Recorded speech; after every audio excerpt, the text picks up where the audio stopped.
네, 그러면 1부의 두 번째 주제 한번 다뤄보겠습니다. 네.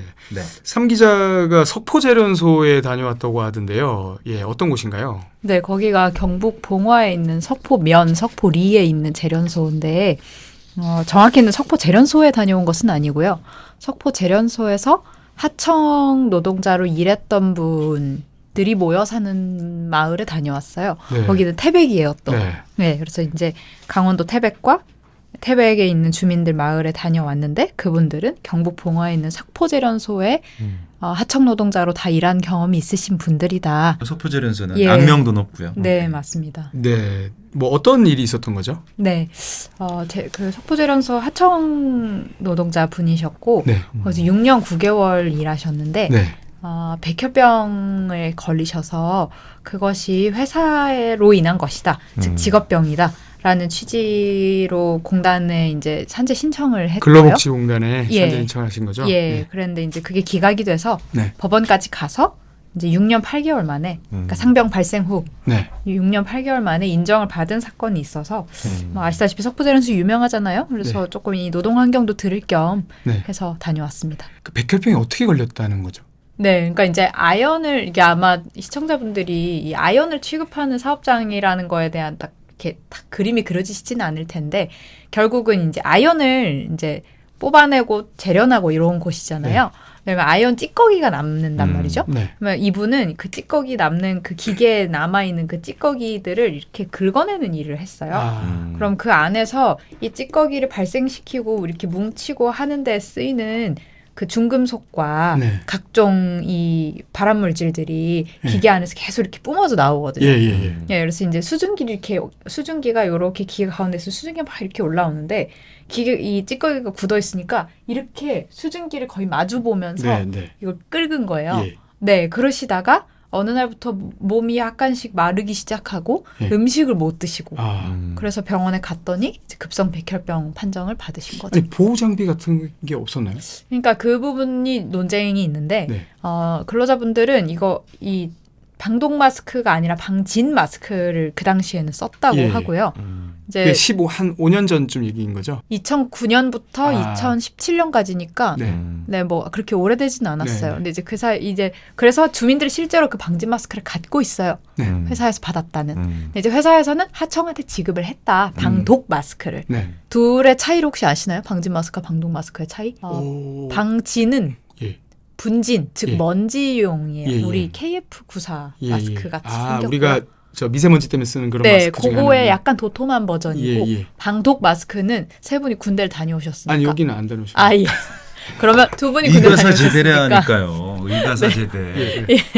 아버님 그 화생방을 하시잖아요. 네. 화생방 저는 안 해봤지만 그 네. 되게 외연이 비슷하더라고요. 예. 화생방을 하면 이렇게 좀 이렇게 필터가 있는 그렇죠, 그렇죠. 걸 있습니다. 쓰잖아요. 예, 예. 방독 마스크가 그렇게 생겼어요. 아. 네, 이제 그런 거는 최소한 써야 되고 음. 그렇게 해도 이제 호흡을 하면서 이제 발암물질이 들어오는데 이제 여기 하청 노동자로 일하신 분들은 집에 다 그 방진 마스크를 갖고 계세요. 네. 네, 그걸로 봐서는 방독 마스크 지급된 방독 마스크가 제대로 이제 쓰였는지는 아. 예, 좀 알 수 없다. 그러니까 뭐 전쟁이 났는데 지금 저기 미세먼지 마스크 하나 씌워놓고 네, 너도 보는 거기 거 아닙니까, 환경을 지금? 보면 그렇죠. 왜냐하면 아이고. 거기는 그 왜 여러분 그 새집에 가시면 새집 증후군을 일으키는 포르말데히드라는 게 있잖아요. 냄새가 새집 예, 예, 냄새 예, 예. 그게 포르말데히드라는 건데 그게 네. 이 사업장에서 검출이 됐고요.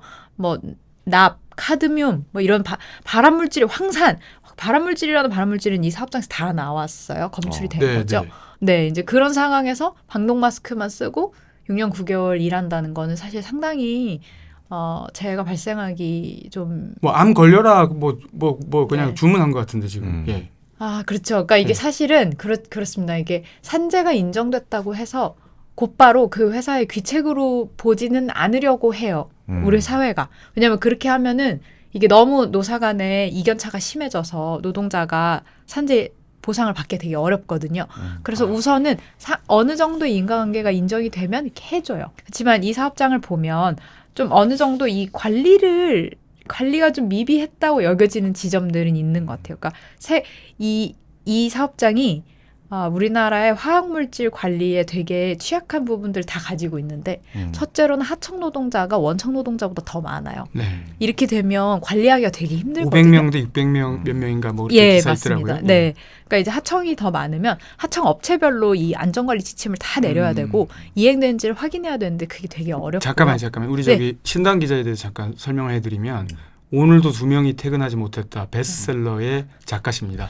여기 앞에 보면 그 책이 네. 좀 소개했는데 많이 좀 네. 사보시고요. 노동 예. 전문 기자죠. 노동 전문 기자입니다. 예. 그래서 이어서 하시죠. 노동 전문까지는 아니지만 네. 어쨌든 안전한 관리에 관심이 네. 많고 네 그래서 어쨌든 하청이 원청보다 좀 더 많으면 어쨌든 구조적으로 훨씬 사각지대가 많아요. 여기는 하청이 더 많았고 이제 만나뵀을 때도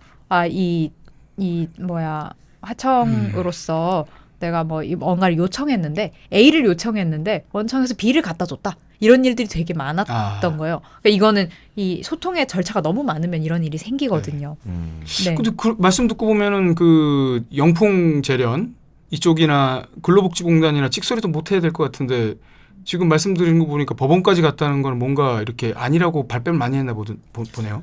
그러니까 이제 그게 참 이게 법적으로 해야 되는 것과 노동자의 안전 사이에는 언제나 약간의 괴리가 있어요. 그러니까 말하자면 법적으로 포르말데히드가 0.3 ppm 즉 여기 0.3 ppm까지 나왔으면 이 사업장은 그냥 죽음의 사업장이다라고 노동부가 정해놓은 유해 기준치가 있는데 네. 거기에 미달했으니까 괜찮다는 거예요. 근데 그 수증기라는 게 갑자기 고농도가 들어왔다가 맞습니다. 저농도가 네. 들어왔다가 할 수 있는 거 그렇죠. 아닙니까? 그렇죠. 이렇게 앞으로 한 방에 쏘기면 죽을 수도 있는 저한테는 거고. 고농도가 될 수 있죠. 그렇죠. 근데 그런 것들이 사실은 충분히 반영되지 못해요. 그 기준치로는. 근데 근로복지공단은 그 노동자 복지 향상을 위해서 노력해야 되는 건 아닙니까? 네, 그런 데서 왜 그걸 그렇죠. 아니라고 그래서 하는 거죠? 시청자분들께 설명을 드리면 공단에서 그 기준치 확인을 해보니 포르말데히드가 나왔는데 기준치보다 한참 아래라서 이거는 괜찮다 이렇게 돼서 이거는 직업병하고 무관하다 이렇게 결론이 내려진 근로복지공단 것이죠. 직원들을 그쪽으로 보내면 안 됩니까?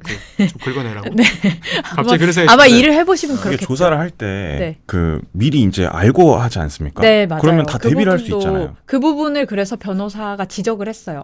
왜냐하면 이게 딱 한 번 했거든요. 예. 이분 6년 9개월 일했는데 그 시기도 아니고 그 시기로부터 3년이나 지난 시점에 했고 하기 전에 알려줘요. 한다고. 그게 그럼 무슨 의미가 있죠? 그렇죠. 그래서 언제나 그렇게 해서 이 산재를 앞두고 하는 조사에서는 언제나 극히 낮은 검출치가 나와요. 그 검출치를 신뢰할 수 있느냐의 문제가 계속해서 직원들에게는 어려움이었죠. 이 기사는 참고로 이번 주 한겨레 21 표지 기사입니다. 예, 여러분은 지금 표지 기사 이야기를 듣고 계십니다.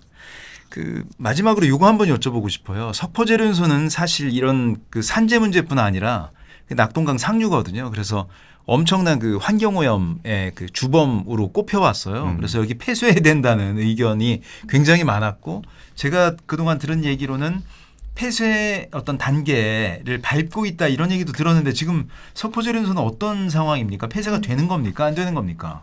그러니까 그게 참 쉽지가 않아요. 이게 어디나 뭐 경제 논리가 우리가 초반에 얘기했던 게 경제 논리와 환경 논리가 부딪히는 것처럼 여기는 경제 논리와 안전 논리가 부딪히는 건데 이미 석포제련소가 말씀하신 대로 이제 낙동강의 폐수를 불법 방류를 70톤을 해가지고 70톤 어마어마한 양이에요. 그래서 이제 주민들 몸에서 카드뮴도 많이 검출됐었고 이미 문제가 굉장히 주민들 몸에서 주민들 소변 검사를 했을 때 그래서 이제 그런 문제들이 되게 많았고 이제 오염물질 측정 기관하고 짜고 측정치를 조작해서 검찰에 송치된 적도 있고요. 그러니까 그런 문제들이 되게 많은 사업소예요. 그런데 폐쇄는 아까 말씀드렸잖아요. 이 근방에 일자리가 없어요. 그러니까 이 주민들 입장에서는 선뜻 얘기하기가 굉장히 어려운 문제인 거죠. 결국 이게 지역 공동체 문제하고 같이 가는 것인데 주민들은 자신들의 건강을 해치지만 그래도 이 공장이 있었으면 그렇게 생각합니까? 그러니까 이 주민이라는 걸 하나로 묶을 수 없죠. 그렇죠. 건강에 해를 입은 사람들은 이걸 도저히 유지하고 싶지 않은데 나 당장 몸에 뭔가 나타나지 않은 사람들은 일자리를 유지하고 싶은 거죠. 원하는 주민들도 있다 이런 거군요. 그렇죠. 그래서 이 폐쇄 논의는 그렇게 간단하지가 않다. 언제부터 이렇게 주민들 얘기를 잘 들었다고 주민 핑계를 유리할 때 그렇죠. 주민 핑계 네. 불리할 때는 또 기업 얘기 들어주는 거 아닙니까? 근데 뭐 여러 주민들의 이야기를 그렇죠. 다 예, 들어야 이게 되겠죠. 결국은 지역 공동체의 결정이라고 저는 생각이 되고 그렇지. 네, 한 가지만 저도 말씀을 드리면 원래는 이 재해자 한 분만 만나러 갔었어요. 그랬는데 그 이분이 이제 칼국수집을 운영하시는데 그분이 딱 전화 기자가 먼 곳에서 산 넘고 물 건너서 왔으니 내가 여기서 나처럼 아팠던 사람 다 소개해주겠다. 그래서 전화 한 통이면 어디서 물 건너서 오시고 전화 한 통이면 또 산 건너서 오시는 거예요. 이 칼국수집으로 사람들이. 그러니까 그런 분들이 되게 많았어요. 그러니까 저희 다 못 만나고 왔거든요. 마감 시간 때문에. 그러니까 그 정도로 석포재련소에서 다 공통점은 하청 노동자로 일했다는 것이고 거기에서 유의미한 어떤 위험 정보를 듣지 못했다. 그리고 지금 다 아프다. 이가 사갔다. 이런 얘기들을 많이들 하세요. 네. 그래서 그런 내용도 좀 담아봤습니다. 네, 저 알겠습니다. 근데 한 가지 좀 궁금한 게 이번에 그럼 법원에서 결정이 있었으면 이걸로 이분은 해피엔딩입니까? 아니면 뭐 더 싸워야 되는 겁니까? 그러니까 법무부 지휘를 받아서 항소를 할 가능성이 있어요.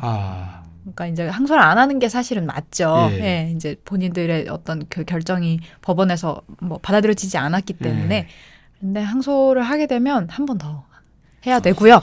그 지금 소음성 난청으로 4월에 산재 인정이 되신 석포재련소 하청 노동자 계신데 네. 그분에 대해서도 1심 승소했는데 네. 지금 항소 진행 중이에요. 갑자기 그 얘기가 생각나네요. 어떤 얘기요? 이런 식으로 뭐 다 수사하면 누가 사단장 하겠냐, 누가 이런 말씀을 최근에 하셨는데 그랬죠. 갑자기 그런 얘기가 좀 생각이 네, 납니다. 제가 네. 참고로 말씀드리면 우리 예. 김양진 기자, 이 기자가 이 나무와 함께 그 검사 전문 기자입니다. 검사들을 굉장히 항상 주시하고 있는데 좀 전에 그 얘기도 전직 검사관 얘기죠. 현직 대통령. 예. 그랬습니까? 전직 제가 검사라고 하니까 어디서 들은 것 같은데 제가 불경하게 그런 얘기 하기가 좀 어려운데. 예. 그렇군요. 석포재련소는 정말 우리한테 많은 생각을 하게 하는 그 사안이네요. 그러니까 일자리 문제도 있고 정규직 비정규직의 문제도 있고 네, 맞습니다. 환경 문제도 있고 또 산재 문제까지 문제도 있네요. 있죠. 예. 네. 그 쉽지 않은 문제 제자분이 같습니다. 참. 이런 얘기를 했어요. 주민의 안전을 생각하지 않는 기업이 노동자의 안전을 생각하겠냐. 그렇죠. 저는 그 둘이 굉장히 긴밀하게 연결돼 있다고 생각해요. 문을 닫게 하는 것이 정부에서 할 수 있는 거 아닙니까? 그렇죠. 그래서 나름 네. 이 정도, 그러니까 1,000명 규모의 연간 1조 원이 넘는 회사를 셧다운을 시키기까지 했거든요. 예. 예, 최근에. 네. 그러니까 21년에 아마 했을 거예요. 그러니까 네. 그 정도면 굉장히 정부에서는 우리나라 같이 이제 경제 논리가 앞서는 나라에서 나름 애를 썼던 것 같은데 뭐 그래도 여전히 소극적이죠. 그러니까 일시 셧다운을 한 셧다운을 거죠. 했죠. 뭐 그것도 몇달 이렇게 소송을 한 겁니까? 엄청 해가지고 몇 달 정도? 2개월짜리를 확 줄여서 2주인가를 10일인가를 했을 거예요. 그러니까 이제 근데 어쨌든 이 정도 규모의 재련소가 셧다운 된다는 건 굉장히 큰 일이었죠. 국내 최대 규모인가요, 여기가? 국내에서 두 번째입니다. 고려아연 그렇군요. 다음. 그리고 고려아연도 영풍 거예요. 아, 영풍이 재련 영풍이 최대 산업, 주주인. 네, 예. 재련 산업에 아주 그 손꼽히는 기업이군요. 아니, 노동자 주민의 안전을 전혀 고려하지 않는 기업이 있어야 됩니까? 경제적으로 무슨 의미가 있는지 모르겠습니다. 그게. 또 검사 동원해야 되겠습니다. 압수수색 시작해야 검사한테 되겠습니다. 안 보내고 해결하면 짧은 시간에 다 이야기할 수 있는 그런 그 주제는 아닌 것 같고요. 시간이 너무 짧은 것 같아요. 맞습니다. 네. 그 자세한 얘기는 자세한 내용은 이번 주 한겨레 21을 참고해 주세요. 네, 일부에서 자작나무와 석포재련소에 대한 굉장히 재미있고도 또그 가슴 아픈 이야기 많이 나눠봤습니다. 2부도 준비되어 있는데요. 네, 3기자 2부는 무슨 주제죠? 그러니까 오늘이 이제 녹화 날짜 기준으로는 월요일이거든요. 네, 그래서 이제 저희가 지난주에 이제 열심히 취재해서 쓴 기사를 방금 소개해 드린 것이고 이제 또 이번 주 열심히 취재를 해야 되잖아요. 그러고 나서 나올 기사를 이제 미리 시청자분들께 저희 그 사기자 시청자분들께만 좀 귀띔을 해드리는 코너. 2부 제목이 뭡니까? 그래서 아까 이제 오늘의 20일이었잖아요. 네. 이번엔 내일의 20일. 아, 예. 약간 근데 이거 좋습니다. 우리 네. 그 돈 내고 사보시는 분들 입장에서는 조금 안 좋은 거 아닌가요? 이렇게 너무 그렇죠. 정보를 미리 공개해서. 그래서 스포일러라고 네. 할 수 있겠네요, 그죠? 그래서 맛만 본다. 네. 아니, 맛보기군요, 시식만. 맛보기. 그 주말에 영화 소개 프로그램 안 보셨어요? 그런 거 아. 보면은 다 그런 거를 더 봐야지 오히려 영화를 보고 궁금하게 싶게 해서. 그렇죠. 그런 거죠. 그럼 이제. 제가 한번 궁금하게 해주세요. 네, 알겠습니다. 예. 왜냐하면 제가 내일 20일은 제가 준비를 했습니다. 왜 준비하셨죠? 다음 주 표지 기사를 우리 제가- 이 기자 김영진 기자가 맡았고요. 주제는 네. 우리밀이죠, 그죠? 네, 우리밀로 했습니다. 지금 이 타이밍에 왜 네. 우리밀입니까? 그러니까 우리가 그냥 뭐 일상에서 많이 먹어요. 과자로도 먹고 빵으로도 먹고 국수로도 먹고 우리밀은 이제 연간 1인당 35kg 정도 소비하는 우리 제2의 주식이거든요. 밀이죠, 우리밀은. 그렇죠. 밀은 제2의 주식인데 지금이 그 밀을 파종하는 시기예요. 그러니까 보통 이제 이 밀은 11월에서 12월 초까지 심어서 이게 다음 해의 6월에 수확을 하거든요. 이 겨울을 지나야지 더 수확량이 많아지는 그런 동계 작물이라고 하는 작물이고요. 밀하고 보리가 그 그렇죠. 차종하고 수확하는 시기가 같습니까? 그러니까 보리가 조금 빨라요. 아, 예. 그래서 이제 예전에는 우리 강토가 겨울에 지금 보면은 다 흙바닥이잖아요. 농토가 가면은. 근데 예전엔 거기다가 밀과 보리를 다 심었던 거죠. 그 우리가 밀을 자급하던 시절. 네. 근데 이제 지금은 아무도 이제 겨울에는 이제 묵은 논이 많은 거죠. 흙으로 남아 있는. 그러니까 논농사만 짓고 그렇죠. 더 이상 이제 반농사 짓지 않는 건데 그 사기자한테 하나 물어보고 싶은데요. 소맥이 뭔지 압니까? 어떤 답을 의도하고 물어보신 것 같은데. 아니요. 소맥. 예, 합성어 소맥이 말고는 뭡니까? 모르겠습니다. 네? 소맥. 예. 예. 합성. 대맥과 소맥이 있는데 소맥이 아. 뭡니까? 지금 딴 생각한 것 그러니까 같은데. 다른 합성어 그 소맥 아, 말고. 예. 아니 예. 그거는 이제 소맥이죠. 예. 갑자기 전문 용어 뭐 소맥 이런 거 얘기하시네. 예, 소맥이 밀입니다. 아. 소맥분이 밀가루죠. 강력분 뭐 이런 예전에는 거 소맥, 있나요? 대맥 이런 말을 써요. 대맥이 이제 보리고요. 아. 예. 네. 올해 지금 갑자기 뜬금없는 질문을 했네요. 올해 우리 밀 생산, 그러니까 우리 밀 생산, 토종 밀 생산이 지난해보다 굉장히 많이 늘어났다. 이런 또 좋은 소식이 하나 있고 늘어나는데 이게 또 고민이다. 네. 이런 또 안 좋은 소식이 있는데 어떻게 된 겁니까? 그 우리밀이 이게 우리밀이라고 하는데 이제 국산 밀이죠. 국내에 생산된 밀이 52,000톤 정도, 뭐 농림부 추정이 52,000톤, 농민단체 추정하기로는 57,000톤 정도 생산이 됐는데 처치곤란이라는 거거든요. 아. 우리가 지금 먹는 밀이 한 해에 한 260만 톤 정도 되니까 예. 52,000톤이면 지금 신라면이 1년에 7만 톤을 쓰거든요. 예. 아, 신라면도 커버가 안 되는. 신라면 하나의 공정도 안 되는 만큼 생산이 됐는데 난리가 난 겁니다. 그래서 15,000톤 정도를 지금 이제 주류협회랑 이제 얘기를 해서 주정용으로 좀 헐값에 넘기기로 했고 또 2019년부터 수매를 하고 있거든요. 그래가지고 한 18,000톤 정도는 수매를 했는데 그 팔 데가 없어가지고 창고에 넣어놓고 있는 상황이고 예. 지금 한 5년간 쌓여 있는 게 한 4만 톤 정도 되는 겁니다. 그러니까 천덕꾸러기가 된 거예요 지금. 아니, 이해가 안 근데- 되는데 우리 260만 톤이나 사용을 하는데 네. 기껏 5만 톤인데 네. 이걸 우선 사용할 수는 없습니까? 그러니까 이게 이제 가격 때문인 거죠. 가격이 얼마나 비쌉니까? 우리 가격이 밀이 한 수입밀에 비해서. 이제 이 밀 어떤 알곡 상태로는 3배 정도 비싸고 밀가루 만들었을 때는 한 2.5배. 근데 요즘은 이제 또 국제 어떤 농산물 가격이 많이 오르고 있어가지고 많이 좁혀지고 있긴 한데 예. 여전히 이제 우리 밀은 좀 비싼 거죠. 그러니까 예를 들어서 교육청이든 군부대든 이런 데서 우리 밀을 살 수도 있을 텐데 네. 혹은 기업에 바라지도 않지만 기업에 살 수도 있을 텐데 가격 문제 때문에 안 사는 거죠. 근데 이제 사실은 그 농산물이라고 하는 건 식량의 어떤 안보 주권의 문제이기 때문에 여러 나라에서 이렇게 비싼 부분에 대해서는 보전을 해줍니다. 예. 우리도 이제 AMS라고 그 농산물 보존할 수 있는 총액이 정해져 있거든요. 네, 네. 그게 지금 뭐 한 10%도 안 썼다는데 정부에서는 뭐 여기에 돈을 왜 써야 되냐 뭐 그렇게 나오는 거죠. 아니 저 밀가루 너무 좋아하는데 네. 일주일에 한 번씩은 파스타 먹고 라면 먹는데 제가 그냥 사주고 싶네요. 그러니까 이제 우리나라에서 이제 소비하는 밀이 22,000톤 정도 되거든요. 네. 근데 대부분 이게 이제 방금 이제 어떤 양심적인 소비자, 네. 건강을 생각하는 소비자들이 소규모로 사는 거고 95% 이상은 이제 라면 공장이나 빵 공장이나 이런 대기업들 한테로 가는 거거든요. 이 비싼데 대기업 공장에서 아니요. 95%가 이제 삽니까? 그러니까 우리 밀이 아니라 이제 전체 밀. 전체 밀. 예, 그 중에서 이제 우리 밀은 22,000톤은 그 양심적인 소비자들이 사는 거고. 보통 그 22,000톤으로 어떤 제품들이 나오죠? 그러면? 다 있습니다. 네. 다 있어요. 그 뭐 빵, 라면, 뭐 우리밀 라면. 국수, 뭐 밀가루, 밀가루도 요새는 종류별로 다 있습니다. 박육분, 중육분 다 있고요. 그리고 우리 술을 만들 때 네. 사용하는 누룩이라고 있지 않습니까? 네. 누룩은 거의 다 그 밀로 만듭니다. 고추장, 된장, 뭐 고추장 된장도 네, 있네요. 네. 예, 예. 근데 저는 궁금한 게 신라면 만드는 농심에서 그냥 한번 쓰면 끝날 양일 것 같은데 네. 이게 시장에서 선택을 못 받는 이유가 가격이 너무 가격이 이제 그것이 가장 제일 큰 건가요? 가격이 가장 큰 문제인데 또 문제는 우리밀이라고 하는 게 이제 언제까지 공급이 될지 또 알 수가 없는 거죠. 안정적인 공급. 공급처를 그리고 사실은 이제 수입밀은 품종이 한 1만 개가 넘거든요. 걔네들을 가지고 블렌딩을 하는 거예요. 그래가지고 네. 이제 농심에서 원하는 일관된 품질의 어떤 밀가루를 공급을 해주는 건데 우리 밀은 지금 5만 종류가 몇 종류나 됩니까?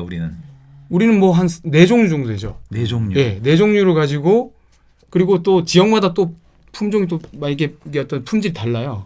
그 걔네들을 가지고 또 이 재분을 해야 되는데 재분소마다 또 품질이 다른 거야.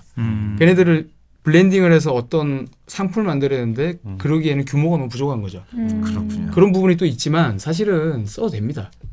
신라면 그렇죠. 같은 데서. 근데 이제 비싸서 안 사는 게 가장 큰 거죠. 예. 요것만 궁금해요. 예. 우리 그러니까 사 먹는 소비자 입장으로 네. 우리밀이 몸에 더 좋아요? 혹은 더 나아요? 그러니까 요거는 왜냐면 이거 이제- 식량 자급률만 가지고 사기에는 네, 네. 네. 요거 하나 말씀드릴게요. 우리 밀은 특징이 뭐냐면 겨울에 기르잖아요. 예. 겨울에는 특징이 뭐냐면 풀이 없습니다. 해충이 없습니다. 그러니까 벼를 기를 때는 농약을 많이 치거든요. 살충제, 제초제. 근데 우리 밀을 할 때는 그걸 칠 필요가 별로 없어요. 그러니까 뭐 조금 치긴 하는데 유기농 자연스럽게 유기농 비슷하게 되는 거예요. 무농약은 기본으로 되는 거예요. 근데 이제 외국에서는 어떻습니까? 드론이나 헬기로 이렇게 약을 약 쏘죠, 뿌리죠. 왜냐면 완전히. 여름에 키우기 때문에 그런 거죠. 풀과 이겨내야 되는 작물인 건데 우리 밀은 겨울에 기르기 때문에 예. 기본적으로 농약 이런 것들이 적죠. 제가 과자를 좋아하는데 네. 우리밀 과자를 먹었거든요. 네. 현미 체다 치즈 네. 크리스피 롤이라고 아 이거잖아. 이거 되게 네. 이름이 되게 어렵네요. 어려운데 되게 맛있어요. 맛있어. 고소하고. 네. 네. 그래서 좀 김양진 기자 이제 취재도 하면서 좀 이렇게 알아보셨을 테니까 이제 여기 먹거리 보시는 소개를. 우리밀로 만든 것들 중에 예. 진짜 이거는 좀 드셔보셔라. 이거 진짜 숨어 있는 우리밀 맛집이 아니라 뭐랄까요? 맛있는 음식 뭐 이런 거 소개 좀 해주시죠. 알겠습니다. 우리밀을 가지고 어떤 제품을 만드는지 이런 것에 대해서 그 어떤 정보나 아이디어 가지신 분들은 저한테 알려주십시오. 예. 왜냐하면 다음 주에 제가 기사를 씁니다. 아, 네, 잘 제가 부탁드립니다. 취재를 해서 네. 좀 새롭고 재미있는 정보 다음 주에 알려드리겠습니다. 그러면 다음 주 이제 기사에 대해서 얘기 중인데 요 표지 기사 우리밀 말고 어떤 기사가 준비되고 있습니까? 겨울 간식이 3대장이 이제 뭐 호떡, 뭐 붕어빵, 어묵 뭐 이렇잖아요. 네. 개인적인 거 아닙니까? 군밤도 있는 거 아닙니까? 고구마. 군밤, 예, 군고구마, 예, 그것도 다 넣을게요. 어쨌든 이건 개인적인 거니까. 겨울 네. 간식 3대장이 요즘 물가가 너무 올라서 네. 이제 붕어빵 한 마리에 1,500원 하는 데도 있대요. 와. 네, 그래서 이걸 좀 어떻게 하면 싸게 먹을 수 있을까? 요즘은 편의점에도 많이 나왔다 그러더라고요. 맛은 얼마나 다른지. 제가 이런 걸 취재를 빙자해서 한번 먹어보고 우리밀 붕어빵 이런 걸 좀 하시죠. 먹어보고 네, 후기를 말씀드리도록 하겠습니다. 네. 네. 네, 사기자. 네. 네. 저 같은 경우는 지금 대마 관련해서 취재를 하고 있거든요. 아, 지금 그래요? 뭐 대마 다들 약물로서의 대마초. 그렇죠. 대마초 지금 좀 사회적으로 문제가 되기도 하고 그런데 의료용 대마에 대해서 좀 들어보신 적 있을 거예요. 이게 해외에서는 뭐 뇌전증이나 이런 치료제로도 사용이 되는데 우리나라 의료용 대마 지금 어떻게 개발되고 있는지 혹시 아시나요? 그 김양진 기자가 세 번째 전공이 예. 약물입니다. 모르는 게 없는 만물 박사네요. 약물 박사입니다. 아니 저는 대마 그리고 자기가 이제 취재한 것보다 더 말을 잘합니다. 대마 중독에 대해서 제가 좀 음. 취재를 한 거고 저 의료용 대마는 제가 잘 알지 못합니다. 어떤 내용이죠? 어쨌든 그거는 이제 좀 다음 주에 야, 예, 또 설명할 기회가 있을 것 위험한 같아요. 걸 좀 다루시네요. 그렇죠. 네. 그 다음 주에 나올 한겨레 21에도 많은 관심 부탁드리고요. 오늘 저희가 준비한 이야기는 여기까지인데요. 잠시만요. 네. 저희 아주 가장 중요한 얘기를 지금 빠뜨렸는데 다급하게 얘기하셔가지고. 예, 네. 잠깐만 청취를 해주세요. 네. 아, 네. 우주 최강의 시사주간지 세상을 바라보는 네. 든든한 벗. 네. 한겨레 21을 저를 보고 얘기하지 마시고요. 든든한 벗이죠 선배도. 알겠습니다. 저한테. 알겠습니다. 예. 한겨레 21을 만나는 가장 쉽고 빠른 방법을 소개하려고 합니다. 한겨레 21 정기 구독, 교양과 시사로 꽉 채운 한겨레 21을 원하는 장소로 편하게 가장 먼저 받아보세요. 지금 1566-9595로 전화 주시거나 더보기란의 링크를 클릭해 주시면 됩니다. 네, 프로그램에 대한 시청 소감, 뭐 질문, 제보, 혹은 뭐 아픈 의견, 좋은 의견 많이 받고 있으니까요. 화면 아래 메일 주소로 여러분 의견을 남겨주시면 저희가 귀담아 듣고 소중히 또 반영하겠습니다. 아까 전화번호가 1566-9595. 예, 1566-9595. 이것도 뭔가 9595 뭐 만들어 네. 구호 같은 걸로 한번 만들어 보면 좋을 것 네. 같아요. 네, 네. 아이디어 좀 내주세요. 네. 저 다음 주까지 제가 한번 고민해서 오겠습니다. 와우. 네, 네, 네. 그 오늘 첫 방송인데 다들 어땠습니까? 뭐 긴장들도 하셨던 것 같고. 네. 네, 어땠습니까? 삼 기자? 기자들이 말을 진짜 많이 하는구나. 아, 그래요. 그런 거를 느꼈습니다. 저 스스로도 그렇고. 셋 중에 누구 보고 그런 느꼈습니까? 아, 예, 한- 뭐 한 저 명 딱- 자신을 보고 느꼈습니다. 아, 예. 그렇게. 네. 기자들은 정말 말이 많다. 네. 사 기자? 이번에 이렇게 좀 바뀐 계기로 진짜 더 열심히 해봐야겠다. 혹시 예. MBTI T? T예요. 근데 뭐 어떻게 알아? 어쩌라고요? 이거. 아, 아주 궁금했습니다. 예. 네, 네. 그 이 기자는 오늘 첫 방송에 굉장히 네. 말을 많이 해서 그냥 건너뛸까요, 소감? 아니요. 건너뛰시죠. 아니요. 건너뛰시죠. 듣고 싶어. 저희는 열심히 준비해서 다음 주에 또 찾아뵙겠습니다. 주말에 그리고 다음 주에 나올 한겨레 21 다음 회에도 많은 기대해 주시고요. 우주 최강의 시사주간지 한겨레 21 1 3. 4. 사 기자 오늘 여기까지 하겠습니다. 고맙습니다. 감사합니다. 감사합니다.